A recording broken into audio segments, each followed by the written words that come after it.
Donc à ce stade, on a terminé la définition des différents blocs fonctionnels du projet. Je vous rappelle, dans ce projet, on avait 3 blocs fonctionnels. Un diviseur de fréquence pour diviser les 50 MHz d'entrée sous la forme d'un signal de 1 Hz. Ensuite, on avait un compteur 4 bits permettant de compter de 0 à 9. Et ensuite, un décodeur 7 segments pour pouvoir afficher l'information issue du compteur sur un afficheur 7 segments. Alors j'aimerais apporter une petite précision concernant le diviseur de fréquence.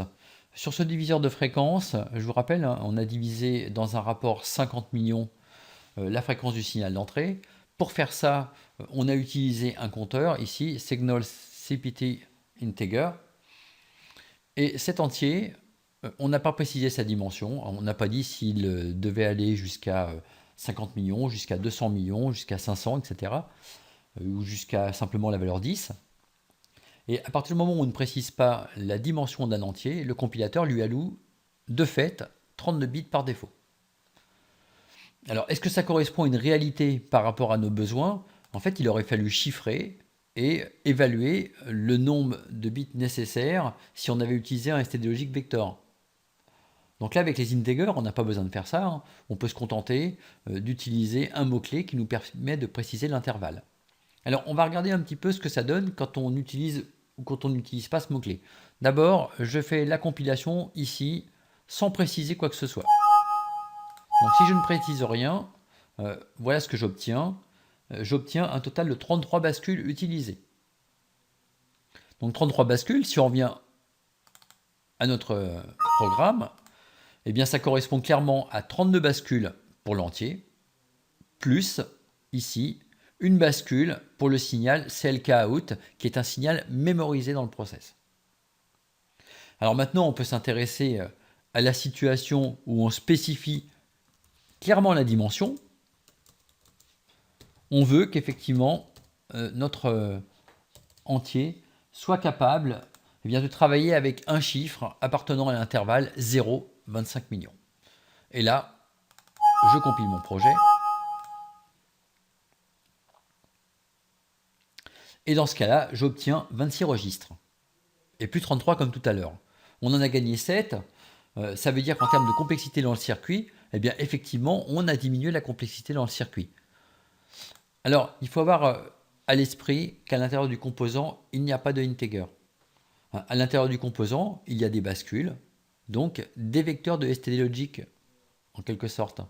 On aurait très bien pu, pour CPT, plutôt qu'un entier de type, plutôt qu'un integer, on aurait très bien pu déclarer un std logic vector et compter sur ce std logic vector. Et dans ce cas-là, il aurait fallu calculer le nombre de bits nécessaires pour pouvoir créer ce signal de comptage. Alors, le calcul du nombre de bits nécessaires, il n'est pas difficile à faire. On peut le faire ici sous la forme d'un commentaire. En fait, on a sur n bits 2 puissance n valeurs possibles. Et donc, on a besoin de déclarer un mot présentant donc plus de 25 millions de valeurs possibles. Donc, j'ai un mot de n bits. Ce mot de n bits, il a 2 puissance n valeurs possibles. Et ça, j'ai besoin que ce soit supérieur à 25 millions.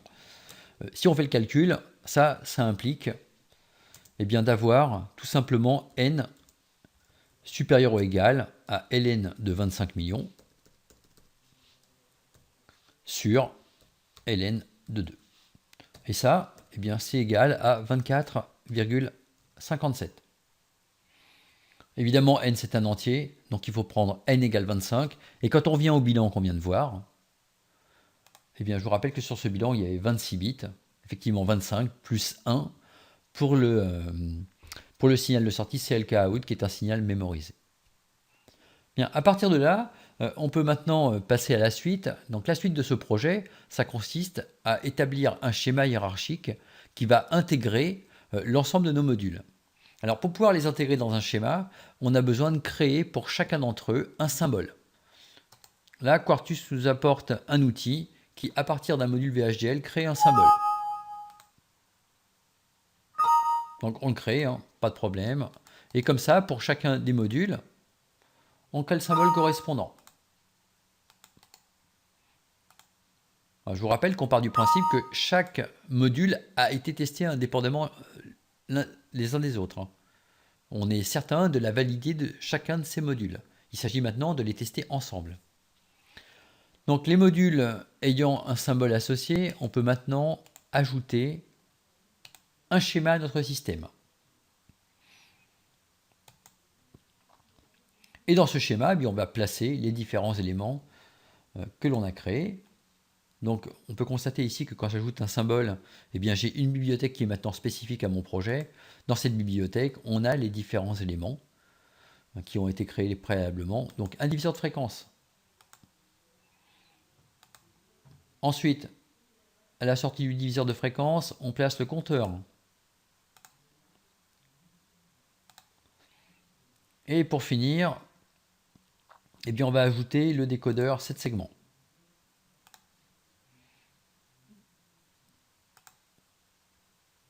Voilà, qu'on met un petit peu par là, avec un léger décalage. Pour pouvoir réaliser les liaisons entre les différents éléments, pas de souci en général, on travaille avec des fils. Donc je vous rappelle, pour une liaison binaire, j'utilise ce fil-là. Donc là, le CLK out du diviseur de fréquence va dans le compteur. Les resets des éléments synchrones, leur sont communs.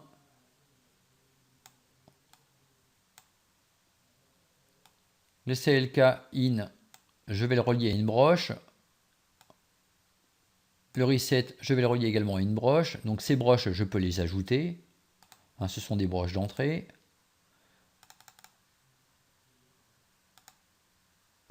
Donc voilà pour la première. La seconde. Alors, il y a toujours des petits décalages, ça bouge facilement. Donc on ajuste ça. On retire le bout de fil qui nous gêne. Voilà, c'est propre. On peut donner des noms pour les entrées. Donc pour nos entrées, on a CLK, reset. Ensuite, on poursuit. À la sortie du compteur, attention, ici on a un vecteur. Donc on va utiliser pour ça un bus. Donc ce bus, on le trace comme ceci. Et on va devoir lui donner un nom. Pour lui donner un nom, c'est pas difficile, on le sélectionne. On fait un clic droit, Properties. Et là, on lui donne un nom, par exemple CPT. Le même nom qu'on avait pour le compteur, mais ce n'est pas une obligation. 3.0 crochet. Donc un nom qui est à l'image de ce qu'on a ici à la sortie du compteur. On trace maintenant des fils pour pouvoir prélever les différentes informations qui nous intéressent sur ce bus. Alors, ces informations, ce sont d'abord le bit de poids faible CPT de 0 pour aller dans le E0 du décodeur 7 segments, jusqu'à CPT de 3 pour aller dans l'entrée E3 du décodeur 7 segments. Donc je sélectionne propriété CPT crochet 0 et ainsi de suite.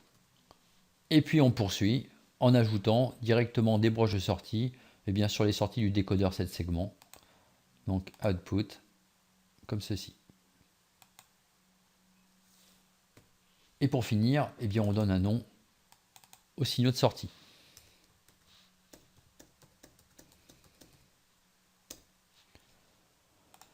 Donc la petite revue, le schéma est terminé. On a donc nos deux entrées CLK reset et ensuite nos sorties ABC2EFG. Ici, je n'ai pas mis majuscule. Voilà. Donc là, j'ai mes différents signaux et mon schéma qui est terminé. Je l'enregistre ce schéma et je l'enregistre sous le nom qui m'est proposé au départ, c'est-à-dire un nom de schéma correspondant au nom du projet. Donc compteur _seconde.bdf. Bien, c'est donc maintenant le sommet de sur hiérarchie, on le précise, et on peut le compiler.